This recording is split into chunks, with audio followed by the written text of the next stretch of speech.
नमस्कार मंडळी, आज आपण बनवणार आहोत मुळ्याच्या पानांची भाजी। तर कढई तापलेली आहे। कढईमध्ये आपण 2 पळी तेल घातलेलं आहे। त्याच्यामध्ये घालणार आहोत 1 चमचा राई। राई तडतडली की जिरे घालणार आहोत। त्याचसोबत हिरवी मिरची घालणार आहोत। मिरची छान तडतडली की टमाटर घालणार आहोत। टमाटर छान परतून झाल्यानंतर चवीपुरतं मीठ घालणार आहोत।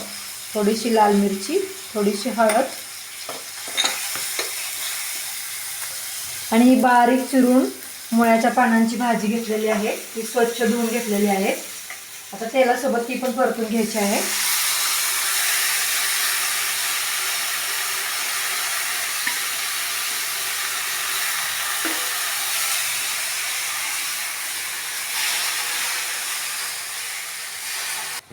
तर बघा, आता आपली ही भाजी अशी छान परतून झालेली आहे। त्यावरती आपण झाकण ठेवून 10 मिनिट शिजवून घेणार आहोत। नंतर त्यावरून बेसन पेरणार आहोत।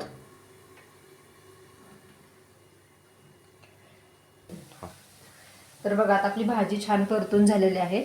त्यामध्ये आता आपण 1 वाटी बेसन घालून घेणार आहोत आणि ह्याला एक छान वाफ आणणार आहोत।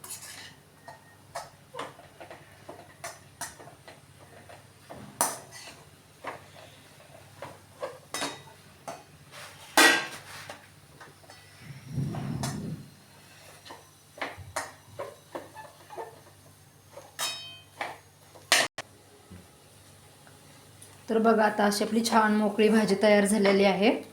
आता मस्तपैकी आपण त्याला काढून घेऊ एका बाउलमध्ये।